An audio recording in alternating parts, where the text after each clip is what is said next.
karena tadi dibuka dengan pantun, saya juga mau pantun, izin Pak Budi. Tapi ini nggak tahu benar apa enggak nih, nyambung apa enggak nih. Katanya mau manjat pohon kecapi, kok malah nggak nyiapin tangga. Katanya nggak pernah ngarit dan ngangon sapi, kok Pak Budi Yono menjadi miliarder. Nggak nyambung ya. Ya maunya ada I-nya lah gitu ya. Baik, assalamualaikum warahmatullahi wabarakatuh.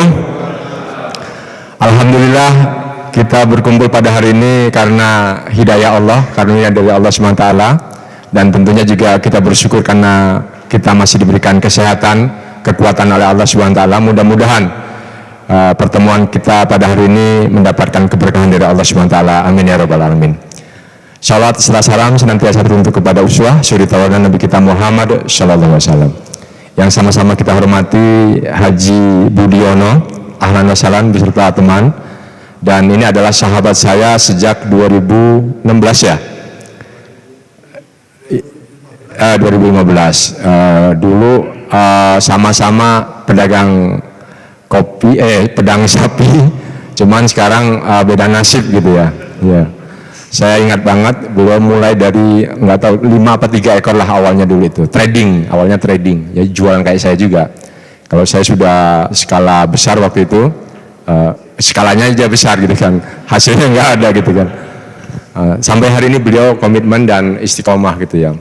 Dan juga terima kasih kepada Ketua Dewan bidang tani, bidang pembinaan desa, tani dan nelayan, Pak Budi Hartono. Jadi ini 3 budi yang tidak bisa pisahkan ini. Beli tepuk tangan kepada 3 budi ini.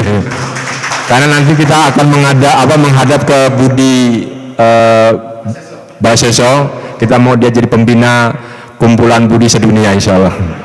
Jadi ketua DPD-nya Budi Wanto, ketua bidangnya Budi Hartono, dan pembicaranya ada Budiono. Beri tepuk tangan kepada semuanya. Saya sambutan sambil pembukaan aja dulu, nanti isinya beliau. Jadi intinya adalah bahwa ingin saya sampaikan, saya ingin menampilkan gambar ini, nanti juga mungkin akan ditampilkan gambar yang lain. Ini kenapa saya tampilkan ini? Jadi ini adalah kita lihat peternak yang bahagia, ya.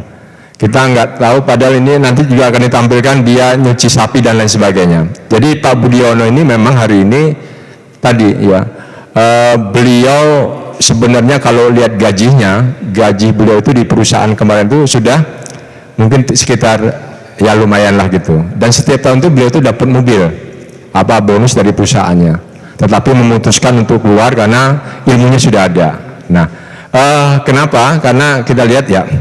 Jadi tadi sudah disampaikan oleh Ketua Bidang kita bahwa salah satu kekuatan bangsa kita adalah kedaulatan pangan, ya kan? Kedaulatan pangan dan ini merupakan konsep melalui produksi lokal, ya. Perkembangan demokrasi yang pesat dan kebutuhan pangan kian meningkat, sementara lahan semakin berkurang, maka intensifikasi pertanian dan ilmu terapan sederhana menjadi strategi pilihan pemerintah. Artinya gini, hari ini nggak mungkin kita akan meluaskan lahan-lahan kita, malah berkurang iya. RT RW kita aja hari ini dengan adanya, padahal sudah ada perda itu perlindungan lahan pertanian dan pangan, ya LP2B di Kerawang itu kan, tetapi tetap saja ya banyak digunakan untuk perumahan sehingga semakin sempit. Maka satu-satunya jalan adalah intensifikasi. Dan kita bicara tentang masalah pertanian bukan hanya tanam menanam, tetapi pertanian itu adalah ya tanam menanam, peternakan, perikanan juga termasuk daripada pertanian. Next. Nah ini kita lihat bagaimana skema pertanian yang berkelanjutan. Next. Ini kita lihat dari ternak sapi apapun ya, baik yang kecil, yang sedang maupun yang besar gitu kan. Terus next, kita lihat kotorannya kita buat bokasi untuk pembuatan pupuk ya, pupuk organik. Next, kemudian pupuknya kita buang ke tanam-tanaman baik palawija, padi. Next, lalu kemudian waste-nya, limbahnya apa saja. Jadi dedaunan, rerumputan itu merupakan pakan sebenarnya. Nanti Pak Haji lah ini kan. Jadi kalau dedaunan ya daun-daun, kalau rerumputan ya rumput-rumputan gitu. Apapun sebenarnya pakan. Ya mungkin ini contoh. Mungkin kita lihat banyak di kita di Jatiluhur, saya beberapa lihat tayangan di medsos itu luar biasa eceng gondok. Eceng gondok itu ternyata nanti bisa selain untuk prakarya yang lainnya, pakan juga. Nanti Pak Haji yang akan menjelaskan. Nah, kita lihat sirkulasinya dari limbahnya tadi dibuat pakan, dibuat silase, dibuat fermentasi apapun ya. Lalu kemudian pakannya nanti untuk domba dan sapi. Next, nanti domba dan sapi menghasilkan daging. Nah, muter aja dia, dagingnya dimakan manusia beli sapi, kambingnya terus muter aja gitu ya. Next, sehingga petani jadi untung. Nah, ini kira-kira skema bagaimana kita intensifikasi pertanian yang baik taninya maupun ternaknya. Next. Nah, sehingga harapan kita itu petani itu sehat. Harapan kita petani itu mandiri, sejahtera, ya tentunya bahagia. Ini kan harapan kita. Next. Nah, kita lihat terus. Nah, kaitannya dengan terus saja. Ya, agar petani itu sukses. Ini ada beberapa hal ya, pertanian terintegrasi tadi, ini contoh-contoh saja, bagaimana kita buat pupuk. Jadi pupuk itu semua fases kotoran hewan itu, itu sebenarnya pupuk yang luar biasa kalau diolah dengan baik, difermentasi dengan sempurna. Semakin kecil memang semakin bagus. Kotoran feses ayam itu lebih subur daripada puyuh itu lebih subur daripada ayam. Nanti Pak Budi akan banyak cerita. Walaupun nggak ke sana kita ya, kita nggak ke sana, lebih kepada domba dan sapi nanti. Tapi saya akan bicarakan bahwa semakin kecil koheknya itu semakin subur, tetapi kebalikannya semakin besar hewan ternaknya itu semakin gampang. Ternak sapi itu lebih gampang ketimbang domba dan domba dan kambing. Domba dan kambing itu lebih gampang ketimbang ayam, ya. Ayam itu lebih gampang ketimbang puyuh, ya. Tapi walaupun uangnya cepetan puyuh gitu kan, kira-kira demikian. Nah, next. Nah, ini terus bahwa kita lihat bagaimana para petani itu nanti bisa membuat pupuk sendiri, kagak beli, ya. Terus buat pakan sendiri, itu harapannya nanti. Kalau ini bukan ngajarin, ini belajar, ini sebenarnya belajar itu yang penuh. Jadi petani terus, kita juga berharap, ya terus. Jadi harapannya tadi dengan pupuk yang bagus terus saja. Nah, ini petani itu gimana caranya 3 kali panen, walaupun ini belum bisa ini ya. Kemudian 2 kali panen padi, satunya palawija umpamanya. Kayak di sini ada namanya Kang Asep tuh, dia hampir setiap waktu itu memanfaatkan lahan, karena di kebiasaan di Banyusari itu Kang Asep ya, panen 2 kali. Itu dibiarin dulu selama sekitar 2 bulan apa berapa, tanemin bonteng itu kan, itu luar biasa. Nah, jadi 2 kali panen, kemudian kacanya dan sebagainya, limbahnya untuk pakan sapi dan kambing. Nah, ini yang sebenarnya di Kerawang itu melimpah meruah. Kenapa? Karena kita ada 72.000 hektar, Pak Haji. Di Kerawang itu ada 72 hektar lahan teknis, yang itu luar biasa kalau diternasikan banyak. Next. Pakannya. Nah, ini kita lihat 1 ekor terus ini ada 2 ekor sapi atau 4 ekor sapi itu bisa terus. 4 ekor sapi itu bisa untuk meladangi sekitar 2 hektar sawah. Ya, kalau bagus. Tapi dimulai dari pakannya dulu. Biar nggak capek, pakannya sudah difermentasi. Nanti ketika sudah jadi kohek, itu fermentasinya udah gampang, sudah nggak dari awal. Karena kalau sapi, domba makan rumput, udah gitu aja. Ketika dilemparin ke lahan, yang tumbuh apanya? Rumputnya. Karena dia masih mengandung biji-bijian. Nanti ini ahlinya, ini mohon maaf, ini dari mana tuh? Bayer. Ini ahlinya pertanian sebenarnya. Itu. Tapi kalau dia pakannya itu sudah fermentasi nanti sempurna, ya, dimakan oleh sapi atau domba, maka dia sebenarnya sudah pupuk. Nah, tinggal ini sedikit ya Pak, di treatment sedikit jadi. Terus next. Nah, ini saya akan bicara itu sapi domba. Sebenarnya domba ini dia sirkulasinya itu dalam 3 tahun itu bisa ribuan ekor. Dan dia domba itu 2 tahun 3 kali beranak. Tetapi kita nggak usah bicara breedingnya lah, karena tadi disampaikan oleh Pak Ketua Bidang bahwa yang namanya di hewan itu ada breeding, ada trading, ya ada fattening, penggemukan, jadi ada nganakin, ngemukin, apalagi tuh ngejualin gitu kan. Nah Pak Budion ini lengkap dia. Nanti kapan-kapan kita main ke Subang, tadi dari 3 ekor tadi, sekarang di Subang itu udah nggak kelihatan dah. Sapi perahnya banyak. Jadi dia sudah bisa menciptakan yang namanya daily income.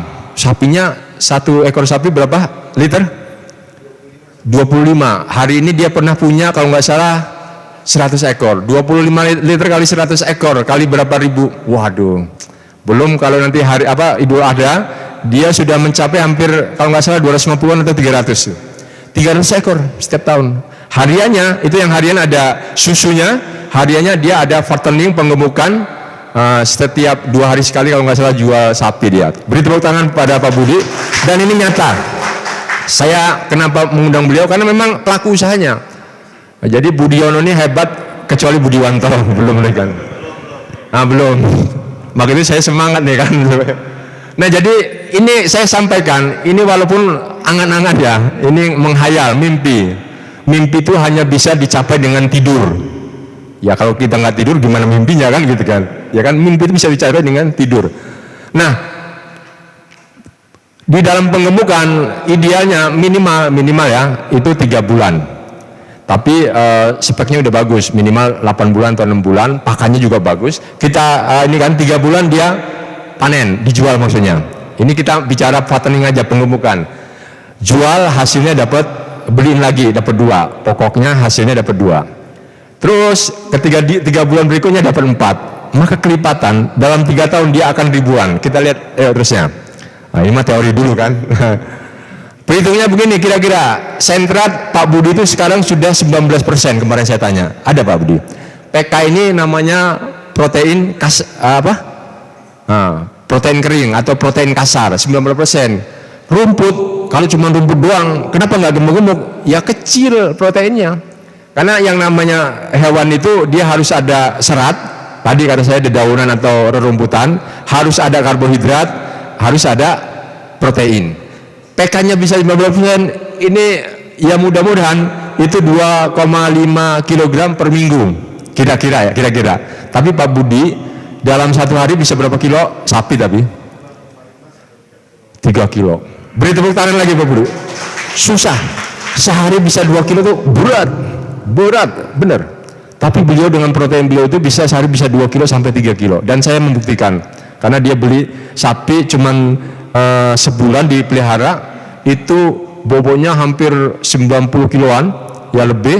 Rendemennya, karkas namanya, itu keluarnya bisa di atas 50%, bahkan 53%. Pernah 54%, bayangkan. Bayangkan ya. Jadi sentrat ini hitungan kasar aja ini, mohon maaf, ini kan hitungan saya tadi apa nih, biar menarik dulu, yang penting kan menarik ya. Gitu.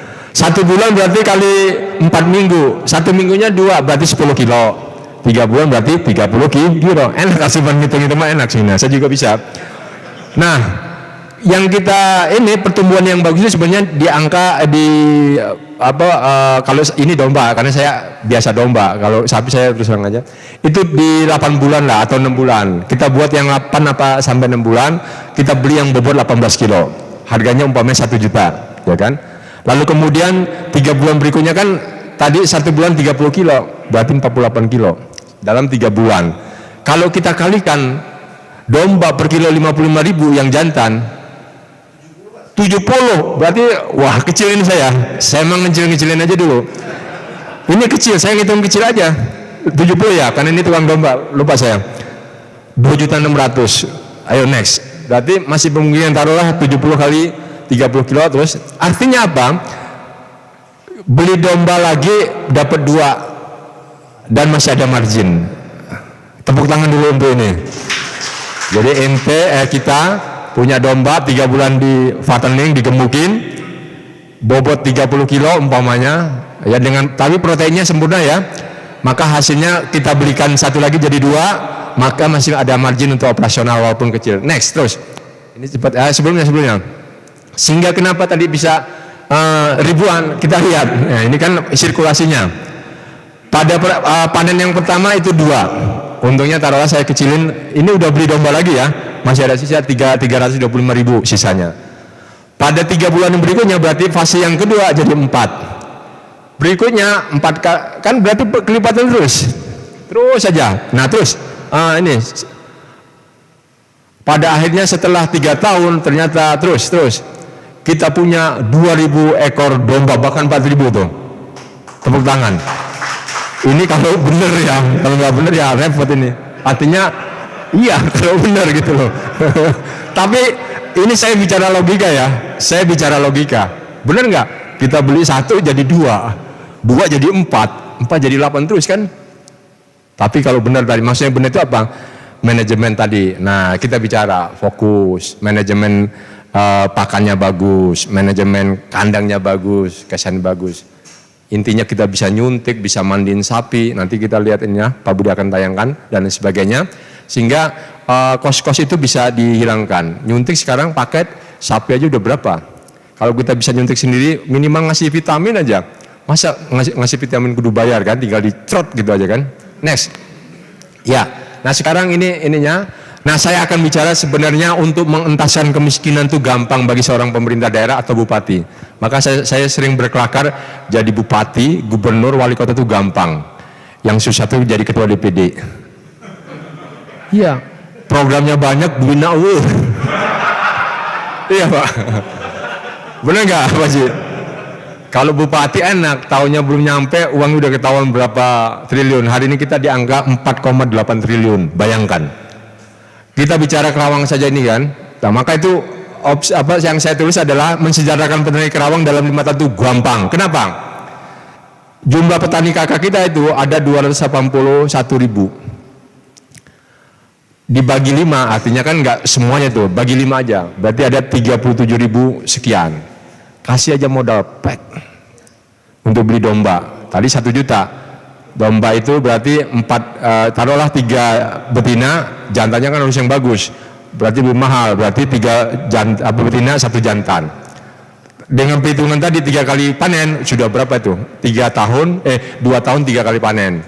Jadi petani tadi nanam cocok padi tetap, jadi buruh tani tetap, penggarap tetap, tapi ada sampingannya yang dia tinggal usah ngarit, kagak usah ngangon dan nggak ganggu teman-temannya. Ternak apapun termasuk ayam Pak Haji ya, ayam juga nggak akan bau nanti kali belajar. Sehingga apa? Dari 3.000 ini kita kasih 5 juta jebret, cuman 184 miliar. Kalau kita hadapan kepada 48 miliar, 48 triliun, cuman 3,9%, kecil Pak. Cuman tadi sense of belonging yang dibutuhkan. Nah oleh karena itu hari ini saya hanya ingin memberikan kepada teman-teman semua ya, baik kader maupun masyarakat seluruhan. Sebenarnya kalau kita benar-benar fokus ya ke pertanian apapun ya, perikanan, tani, cocok tanam, peternakan, insya Allah. Tapi serius, fokus itu, jalannya ada. Apalagi kalau pemerintahnya care, sejahtera insya Allah. Mungkin itu yang bisa saya sampaikan. Jadi sambutannya panjang ya, ini biar untuk pengantar saja. Nanti selebihnya kita hari ini akan diajari ya bagaimana pembuatan pakan, bagaimana manajemen kandang, dan bagaimana juga manajemen kesehatan yang insya Allah nanti akan disampaikan sepenuhnya, nanti kita berikan kepada Pak Haji Budiono beserta teman. Mudah-mudahan pertemuan kita ini memberikan inspirasi, dan harapan saya kalau bisa nanti Pak Haji izin, beliau ini adalah ketua sapi komunitas ketua ya, maksud saya ketua kan, ketua komunitas sapi Indonesia. Harapan saya nanti Kerawang menjadi cabangnya. Allahu Akbar, merdeka ya. Kita sekali lagi beri tepuk tangan kepada Pak Haji Budiono. Terima kasih, mohon maaf atas segala kekurangan. Assalamualaikum warahmatullahi wabarakatuh.